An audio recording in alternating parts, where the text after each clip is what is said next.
Oi, Doc, aqui quem fala é o Will e nessa aula a gente vai estudar sobre os tecidos linfóides. A gente vai ver sobre toda a anatomia do sistema imune, mas, como sempre, antes de começar a aula, Doc, dá uma pausada no vídeo e tenta ver essa questão que está perguntando sobre a origem de diversas células do sistema imune. Então essa aula faz parte do conteúdo de introdução à imunologia em que a gente vai ver parte a parte do sistema imune.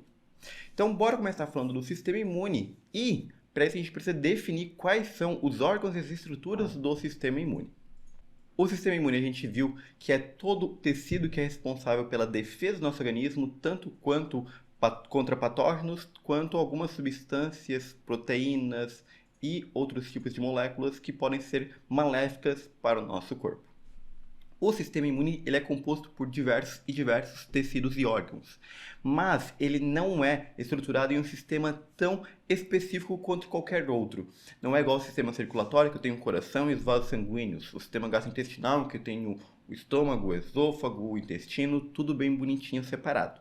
O sistema imune ele está muito espalhado por todos os outros tecidos do nosso corpo.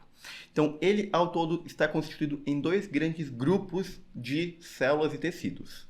Primeiramente, as células do sistema imune, que estão dentro de todo o sistema circulatório, e não só do sistema circulatório por onde passa o sangue, mas também no sistema circulatório linfático. Então, de modo geral, as células do sistema imune e o sistema linfático como um todo são os órgãos e os sistemas pertencentes ao sistema imune. E esses órgãos eles são divididos em dois grandes grupos, os órgãos linfóides centrais e os órgãos linfóides periféricos. Os linfóides centrais são sempre onde se originam todas as células do sistema imune. Então, quem são realmente os órgãos linfóides centrais? O timo e a medula óssea. De modo geral, a medula óssea é o principal órgão linfóide central. Ali vão se originar todos, mas literalmente todos os precursores de todas as células do sistema imune. Todos os linfócitos, os neutrófilos, os macrófagos, basicamente todos os leucócitos e também outras células do sistema circulatório, como a gente sabe muito bem, os eritrócitos, os megacariócitos que vão originar as plaquetas e por aí vai.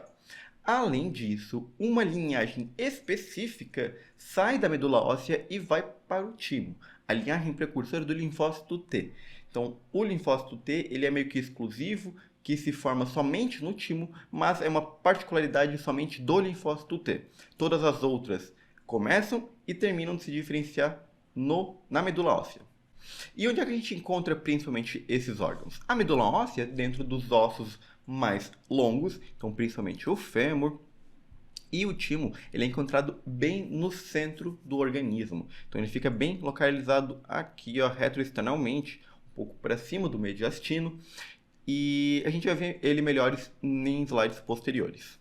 Então aqui está o timo e aqui a medula óssea mostrando no osso do fêmur. E além disso, a gente também tem os órgãos linfóides periféricos. Os órgãos linfóides periféricos, eles são o local em que ocorre o processo de diferenciação e especialização do linfócito T.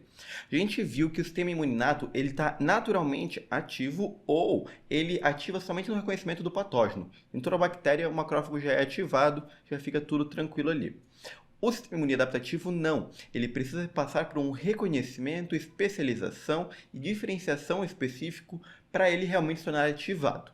Então o linfócito T, sempre que for ser ativado, ele precisa de reconhecimento de antígeno, de expansão clonal e de especialização. Todos têm que passar por esse processo. Todo esse processo de maturação do linfócito T, ele ocorre em um lugar específico também. Não é no timo dessa vez. São em outros órgãos que a gente chama de órgãos linfóides periféricos. E esses órgãos linfóides periféricos também podem ser classificados em outros dois tipos de classificação. Os encapsulados e os não encapsulados.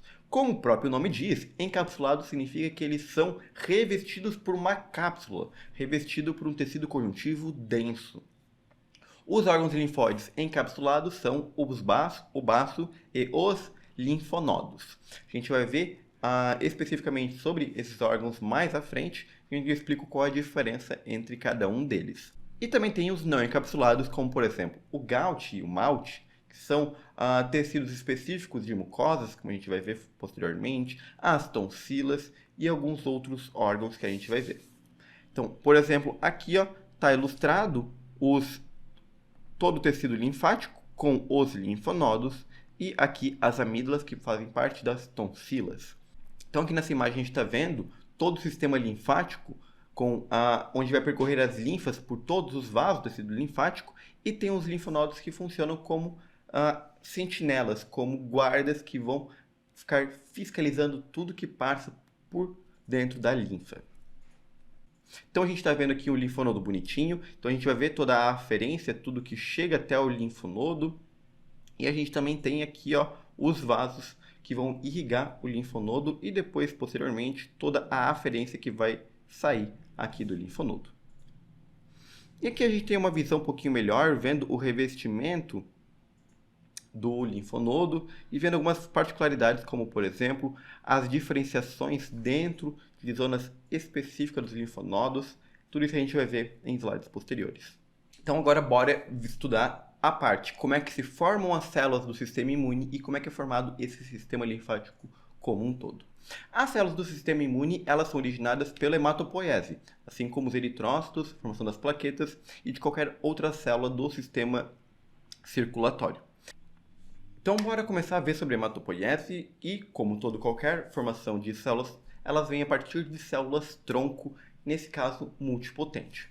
As células tronco multipotente têm uma diferenciação meio lenta, porque o objetivo delas é se perpetuar no organismo, não é se multiplicar. A partir do momento que elas se tornam especializadas em se tornar células, propriamente ditas células maduras, elas vão se diferenciar em células do tecido linfóide e células do tecido mieloide. E essas células tronco, tanto a linfóide quanto a mieloide, elas já têm um grau de diferenciação. Elas se multiplicam mais rápido, mas elas não podem se tornar qualquer célula do sistema circulatório. Então a linfóide vai se diferenciar em linfócitos, de modo geral, e a mieloide em todas as outras células do sistema circulatório. Começando pela linfóide, a linfóide ela vai dar origem a basicamente todas as células que a gente chama de linfócito, mais algumas outras. Quais são essas células? São as células dos linfócitos T e os linfócitos B, e aqui eu estou falando também de outros derivados.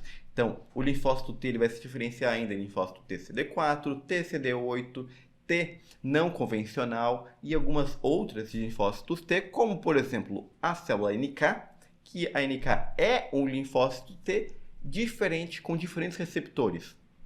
Então a célula NK ela vem de origem linfóide, ela se origina na medula óssea, mas ela tem umas características especiais. O linfócito T propriamente dito, ele não termina sua diferenciação na medula óssea, diferente de todas as outras células. Somente o linfócito T ele vai migrar, o progenitor, ele vai migrar da medula óssea até o timo. E lá no timo ele termina de se diferenciar em linfócito T. Todos os outros, a célula NK, o linfócito B, e inclusive algumas células dendríticas específicas que se formam pelo progenitor linfóide, todas as outras se formam na medula óssea. Já o progenitor mieloide, ele vai originar absolutamente todas as outras células do sistema circulatório. Então, o eritrócito, o megacariócito para formar as plaquetas e todos os outros leucócitos. Então, por exemplo, a gente tem aqui um progenitor comum que vai originar o monócito, o neutrófilo e a célula dendrítica. Progenitores que vão formar o eosinófilo, o basófilo e o mastócito, inclusive. E os progenitores que não pertencem ao sistema imune, do eritrócito e do megacariócito. Todas essas diferenciações a gente vê mais aprofundado lá na histologia. Aqui a gente vai ver mais por cima e na embriologia, obviamente. Então, todo esse aprofundamento a gente vê mais na histologia e na embriologia. A gente não vai dar muito foco aqui na aula. Então, a medula óssea forma basicamente quase todas as células do sistema imune, inclusive o precursor do linfócito T. Mas ele não fica ali, ele vai lá para o timo para terminar a sua diferenciação. E onde é que fica o timo? O timo fica localizado nessa região aqui, meio que retroexternalmente, um pouquinho mais superior ao externo, em cima do mediastino. Então, é uma localização bem típica, mais ou menos aqui localizado no nosso corpo. Vale lembrar que o timo ele tem um tamanho meio que absoluto durante a infância e ao longo do envelhecimento ele vai meio que sofrendo um processo de senescência, vai sendo substituído por células de gordura, então por adipócitos. Então o timo ele vai se degenerando ao longo do tempo. O timo ele tem uma estrutura bem específica em que vai ocorrer principalmente o processo de diferenciação do linfócito T. Essa é a sua grande função. Então, o timo, formação de linfócito T. Uma coisa totalmente a ver com a outra, nada além disso. E como é que se formam essas células? Vamos lá. Aqui a gente está vendo o timo bonitinho. Percebam que o timo ele tem uma região mais cortical e uma região mais medular. Cortical, periférica, medular, no centro. E além disso, dentro de algumas regiões medulares, a gente tem esse corpúsculo de Russell, que são alguns restos celulares de células reticulares epiteliais. Como é que se forma? Por que ele tem essa estrutura específica de região cortical, medular, esse corpúsculo e tudo mais? É o seguinte, todos os precursores dos linfócitos T, eles vão entrar no timo através da periferia, das zonas periféricas, as zonas corticais. Entrando na zona periférica, eles vão migrando para as zonas medulares e ao passo que eles migram para as zonas medulares, eles vão terminando a sua diferenciação. Então vamos ver essa imagem agora em um tecido histológico para ver realmente como é que é a estrutura do linfócito. Então, ó, de pouquinho em pouquinho substituindo a imagem por uma lâmina de histológica e percebam que as zonas medulares elas são mais clarinhas e as zonas corticais são mais escuras. A zona cortical fica na periferia, a medular fica no centro e ao passo que o linfócito ele vai migrando da zona cortical para a zona medular, ele vai sofrendo o processo de amadurecimento. O que significa amadurecer? O processo de amadurecimento do linfócito ele passa por dois passos essenciais para o nosso sistema como um todo, para todo o nosso organismo. Quais são esses passos? Os passos de ver se são células realmente atuantes, se são células que funcionam, ou seja, se são linfócitos que têm uma capacidade de atuar na defesa do nosso organismo. E o segundo, de que esses linfócitos não vão destruir a gente, que esses linfócitos não vão atacar nossas próprias células. Para isso, ele vai passar por um processo de seleção negativa e positiva que vai selecionar quais são os linfócitos competentes para atuar onde devem atuar e incompetentes para atuar na nossa própria destruição. Tudo isso a gente vai ver na aula específica sobre autoimunidade e tolerância, mas aqui já serve de introdução para a gente ver que o timo ele vai fazer essa seleção de todo linfócito que é competente para matar outras células que não sejam humanas, mas que ele não deve servir para matar nossas próprias células. E para isso tem uma célula extremamente importante que a gente chama de célula reticular epitelial. As células reticulares epiteliais elas ficam localizadas sobretudo na região medular. Então o que elas vão fazer? Elas vão apresentar antígenos para os linfócitos. Essa apresentação de antígenos serve para eles sofrerem esses processos de amadurecimento. Elas podem se localizar principalmente nesses corpúsculos de Russell, que são corpúsculos de restos de células reticulares epiteliais que já morreram, junto com outras que estão ali nessa zona mais periférica desse corpúsculo. E elas atuam literalmente dessa forma aqui, ó. Vão ter várias células reticulares apresentando antígenos para os linfócitos e mas literalmente muito linfócito no meio dessas células reticulares que estão sofrendo o processo de amadurecimento. Mas beleza, aprendemos sobre a formação das células, sobre os órgãos linfóides centrais, agora bora ver os órgãos linfóides periféricos. Os órgãos linfóides periféricos, como eu mencionei anteriormente, eles são responsáveis pelo processo de ativação do sistema imune adaptativo. Eles todos estão localizados dentro do sistema linfático. E o sistema linfático ele é formado principalmente pelos vasos linfáticos e pelos linfonodos. Os vasos linfáticos funcionam exatamente como um sistema circulatório. A diferença é que eles não têm um órgão central que vai servir de bombeamento para essa linfa, mas a linfa ela tem a função de receber todo o líquido dos tecidos extracirculatórios e trazer todo esse líquido de volta para o coração. Então esse líquido todo vai ser reabsorvido pelos vasos linfáticos, mas eles vão ter centros de combate, centros policiais, a gente pode pensar, de fiscalização de tudo que vai passar por dentro dessa linfa. Porque percebam, eles recolhem tudo que está no sistema, no tecido extracirculatório, e quando eu falo tudo, é absolutamente tudo mesmo, ele vai receber isso tudo e vai levar de volta para o coração. Pensa o risco se não tivesse algum sistema para fiscalizar e avaliar o que está passando por ali.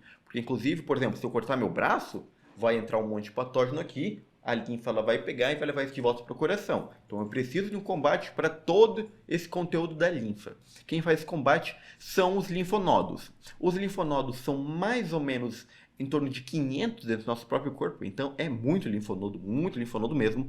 E a gente vê ele como essas bolinhas aqui, ó.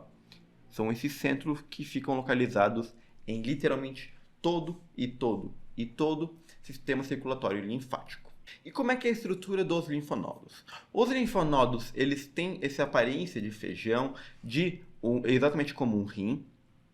E os vasos linfáticos, eles entram pela essa borda convexa aqui desse feijãozinho. Então toda a linfa ela vai entrar por aqui, ó.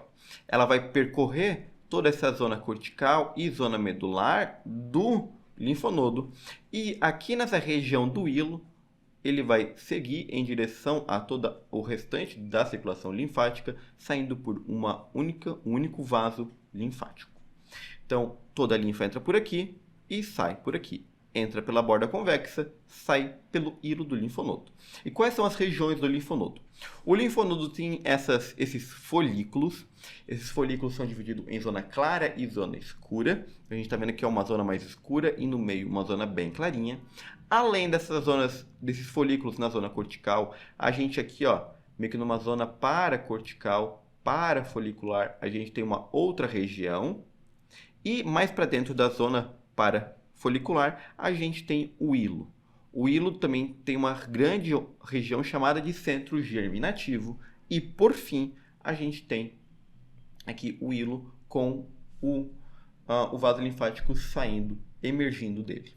Então aqui a gente vê nessa imagem mais bonitinho a circulação linfática. A gente vê aqui, ó, a entrada da linfa pela borda convexa e a saída pelo hilo. E quais são as regiões do linfonodo? O linfonodo tem principalmente essas três regiões aqui, ó. Região cortical superficial, região paracortical e região medular.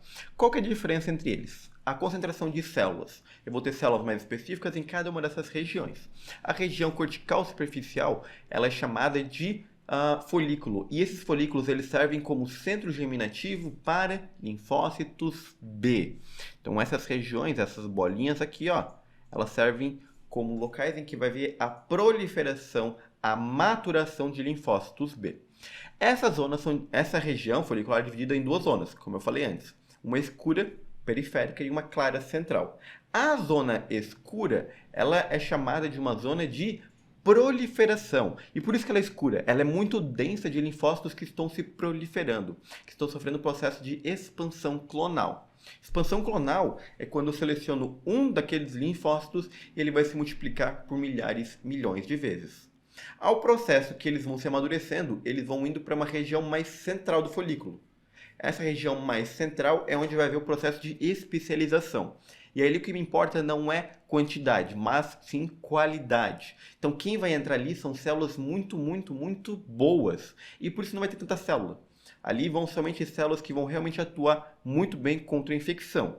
Então por isso que vai ter menos células, por isso que ela se torna mais clara. Ela não é tão densa de células. Então o folículo ele tem a zona escura de proliferação e a zona clara de especialização, de maturação dos linfócitos B. A região paracortical, ela fica mais para dentro do linfonodo em relação à região cortical. Então, aqui a gente tem a região cortical com os linfonodos. A região paracortical, ela é um pouquinho mais dentro. Ela fica entre a zona cortical e a zona medular. Por isso que ela tem o nome de paracortical, para de ao lado do córtex. E nessa região há uma grande ativação de linfócitos T. Então é ali que vão migrar as células dendríticas que vão apresentar antígenos para os linfócitos T. Uma vez que esses antígenos são apresentados, o linfócito T vai sofrer o seu processo de expansão clonal. Ele vai começar a se multiplicar desenfreadamente. Quando ele faz isso, ele migra para essa região mais medular aqui. Então ele fica numa região paracortical barra medular e ele vai começar a se multiplicar vai sofrer o seu processo de expansão clonal. Já a região medular, que ainda mais para dentro dessa região paracortical, ela é um importante lugar de multiplicação celular, mas é principalmente de diferenciação de linfócito B em plasmócito. O plasmócito é o linfócito B diferenciado que tem a capacidade de secretar secretar e secretar muito, muito e muito anticorpo. E aqui a gente está vendo uma imagem de microscopia eletrônica em que tem a marcação bem bonitinha de linfócitos B nas zonas foliculares, corticais e os linfócitos T nas zonas parafoliculares, paracorticais. Beleza, falamos dos linfonodos, agora bora ver o outro grande órgão linfático periférico, que é o baço. O baço também é capsulado, então eu tenho aqui a cápsula de tecido conjuntivo denso que está revestindo ele, e ele é formado também por uma região mais vermelha e uma região mais branca, que eu vou chamar de polpa branca e polpa vermelha. Qual que é a grande função do baço? O baço ele fica localizado aqui no hipocôndrio esquerdo e ele vai receber muito sangue. Ele vai funcionar como um órgão fiscalizador do sistema linfático, mas como eu disse, o baço ele recebe muito sangue. Então ele é um órgão fiscalizador do sistema circulatório. Ele serve exatamente como o linfonodo serve. Ele vai receber muito sangue e ele vai filtrar o que esse sangue tiver de impurezas. Quais são as principais impurezas? Antígenos e células velhas. A polpa vermelha, ela tem esse nome porque ela tem uma concentração muito grande de sangue. A polpa branca, branco é leuco, esse leuco é realmente de leucócitos. A polpa branca é onde tem uma grande ativação de sistema imune. Então aqui a gente está vendo uma imagem que está esquematizando toda a circulação dentro do baço. A função do baço é receber muito sangue e filtrar esse sangue. Como é que isso acontece? Vai acontecer com a chegada desses vasos sanguíneos e revestindo literalmente todos os vasos sanguíneos do baço, vai ter um revestimento de linfócitos T. Então, por isso que vocês vendo essa parte mais rosinha aqui, ao redor dos vasos, é um revestimento de linfócitos T. Nome mais bonitinho para isso, tecido linfático das bainhas periarteriais, esse PALMS aqui. Isso tudo tem uma grande função de reconhecimento, ativação e combate de antígenos que estão localizados dentro do baço, e além disso, assim como no linfonodo, eu vou ter grandes centros eliminativos de diferenciação de linfócitos B. Essa diferenciação de linfócitos B forma meio que um círculo bem bonitinho. E ao redor desse círculo, desse folículo, que é a polpa branca, então a polpa branca é principalmente diferenciação de linfócitos B, B de bola. Ao redor desse folículo, eu tenho uma coisa chamada de seio da zona marginal. Esse seio ele é um local em que recebe muito sangue. Então vai ter muita ramificação ao longo de todos os vasos. E esses vasos eles vão confluir para formar ao redor desse folículo uma grande estrutura de chegada de sangue para dentro do folículo. Então perceba aqui que tem muita ramificação que vem para a zona marginal. Isso serve justamente para eu poder filtrar tudo de antígeno que tem dentro da circulação que entra dentro do baço. Essa zona marginal ela vai ter muito linfócito, macrófago e célula dendrítica. E aqui eu tenho uma outra imagem que está ilustrando um pouquinho diferente essa conformação. Então percebam que aqui entra todo o sangue. Esse sangue ele vai ter o revestimento pelo tecido linfático da bainha periarterial de linfócitos T. E ao redor disso vai ter muita diferenciação de linfócitos B. Esses linfócitos B são linfócitos B clássicos, certo? Mas na zona marginal, aquela zona em que chega muita confluência de sangue, como eu disse anteriormente, essa zona marginal tem muito linfócito, tanto B quanto T, muita célula dendrítica e muito macrófago. Só que o linfócito da zona marginal, ele é um pouquinho especial. Por quê? Porque o linfócito da zona marginal ele não tem uma grande diversificação de receptores, como toda célula do sistema imune adaptativo tem. Bem pelo contrário, ele reconhece um número bem limitado de antígenos. E ele serve justamente para liberar anticorpos do tipo IgM contra esses antígenos específicos. Por isso que o linfócito B da zona marginal, ele, em tese, por definição, pertence ao sistema imune inato, e não adaptativo. Então, os linfócitos B da zona marginal, que são esses aqui, ó, esses pouquinhos aqui, ó, eles têm uma característica em especial que é o reconhecimento limitado de antígenos e por isso eles pertencem ao sistema imune inato e secretam somente anticorpos do tipo IgM. Aqui, ó, a gente tem uma imagem de micrografia eletrônica mostrando como que ocorre a formação dessa região endotelial do baço. Percebam que o endotélio ele é extremamente fenestrado. Ele é extremamente fenestrado justamente porque vai passar muita célula do sangue para os tecidos. Então tem que ter fenestra, tem que ter janela, tem que ter abertura para essas células saírem. Aqui tem um grande vaso que está chegando o sangue e todo o tecido endotelial é bem fenestrado para passar as células imunes. E percebam, inclusive, que ó, eu tenho um aumento daquela imagem. Aqui ó, eu tenho sinusoides do sangue, do vaso sanguíneo, do endotélio. E revestindo o endotélio, eu vou ter muito macrófago. Eu tenho muito macrófago, justamente para poder fazer esse processo de filtragem de antígenos que vão percorrer todo o sistema circulatório. E para a gente terminar essa aula, bora ver sobre os sistemas imunes regionais. Os sistemas imunes regionais são locais em que há também proliferação, ativação, maturação de linfócitos T e B. Então eles atuam como um órgão linfóide periférico, mas eles não são revestidos por cápsulas. Eles estão inseridos dentro de mucosas. Quais são os principais sistemas imunes regionais? São da mucosa gastrointestinal, da mucosa broncopulmonar, da mucosa gênito-urinária e também o sistema imune cutâneo. Ou seja, tudo que tem contato com o meio externo. Mucosa gastrointestinal, tudo que a gente engole. Mucosa broncopulmonar, tudo que a gente inspira. Mucosa gênito-urinária, toda a região genital e urinária que pode entrar patógenos por um meio regresso de subir. E sistema cutâneo, tudo que tem contato a todo segundo com todo o nosso ambiente externo. Todos esses tecidos, eles vão ter um centro de especialização de combate de patógenos. Então, por exemplo, aqui eu tenho uma lâmina histológica de pulmão. Aqui eu tenho alvéolos pulmonares, o epitélio brônquico e dentro deles tem um malte. Aqui ó, eu tenho como se fosse um linfonodo dentro do próprio órgão do pulmão, das estruturas pulmonares. Então aqui ó, eu tenho um grande local em que vai ter diferenciação de linfócitos B e T para combate e ajuda na defesa imune. O malte é esse tipo de tecido, é o tecido linfóide associado à mucosa e ele pode ser chamado assim em todo e qualquer órgão.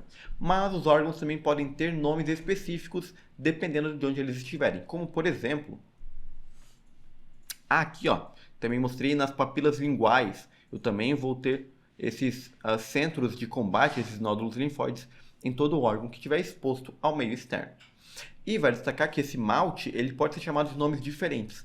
Então, por exemplo, esses nódulos linfóides localizados aqui ó, nas criptas gástricas, eles podem ter um nome chamado de GALT. GALT por quê? Tecido linfóide associado ao intestino ou também com uma tradução ao tecido gástrico, ao sistema gastrointestinal. Então, aqui ó, eu tenho nódulos linfóides no estômago, aqui eu tenho nódulos linfóides no intestino e vai destacar que no intestino forma um órgão linfóide tão bonitinho, tão bem formado, tão bem estruturado que ele tem um nome próprio. Lá no ilho, esses nódulos linfóides se chamam de placas de Peyer, porque é uma placa extremamente bem formada e tem uma importância fundamental para o processo de reconhecimento de antígenos que vão entrar dentro do trato gastrointestinal. Então aqui ó, a gente vê a placa de Peyer e percebam que ela parece, entre aspas, um mini linfonodo dentro dos próprios órgãos. E além disso, a gente vai ter as tonsilas localizadas na boca e elas formam uma estrutura chamada de anel de Waldeyer, que elas formam aqui ó, um portão que vai fiscalizar tudo que entra no tecido, dentro do trato gastrointestinal. Então aqui a gente vai ter as tonsilas palatinas, chamadas de amígdalas. A gente vai ter aqui em cima as tonsilas faríngeas, chamadas de adenoide. Ela fica mais para dentro, dá para ver por aqui, né? Aqui, superiormente à língua, a gente tem as tonsilas linguais. A gente tem as tonsilas tubárias localizadas também lá dentro. Então a gente vai ter um monte de órgãos que tem a função de fiscalizar tudo que entra de antígeno dentro do trato gastrointestinal. E agora que terminamos a aula, bora revisar a questão que a gente viu lá no início da aula. As células progenitoras mieloide, ou seja, não linfóide, ou seja, origina todas as células dos sistemas circulatórios menos linfócito, dão origem a diversas células do sistema imune inato. Verdade. A célula alternativa que apresenta apenas células mieloides fagocitárias. Então vamos lá. Neutrófilo é mieloide? É. É fagocitário? É. Perfeito. Eosinófilo é mieloide? É. É fagocitário? É fagocitário ou não? É fagocitário sim. Falei lá na aula de células. Ela não é uma célula que a gente vê tipicamente por fazer fagocitose, mas ela tem sim uma capacidade de fagocitose. Basófilo é mieloide? É. É fagocitária? Basófilo e mastócito não são fagocitários. Basófilo a gente viu que não é. Mastócito não é, assim como o basófilo. Neutrófilo, eosinófilo e monócito. 3 células mieloides fagocitórias bonitinhas. O monócito aqui, o progenitor das células dendríticas e dos macrófagos. Agora bora ver uns flashcards para consolidar bem esse conteúdo. Os precursores do linfócito B se diferenciam do linfócito B se diferencia na medula óssea. No timo é somente do linfócito T. Durante a diferenciação dos linfócitos T, as células migram da região Parará para a região Parará, do órgão Tarará. Então vamos pensar, dos linfócitos T é do timo. O timo é diferenciado em região cortical e medular. As células, conforme elas vão amadurecendo, elas vão migrando da região cortical para a região medular do timo. Qual a diferença dos linfócitos B da zona marginal para os linfócitos B clássicos? Os linfócitos B da zona marginal reconhecem poucos antígenos, têm reconhecimento bem limitado. Por conta disso, eles são classificados dentro do sistema imune inato. E essas são as referências utilizadas na aula.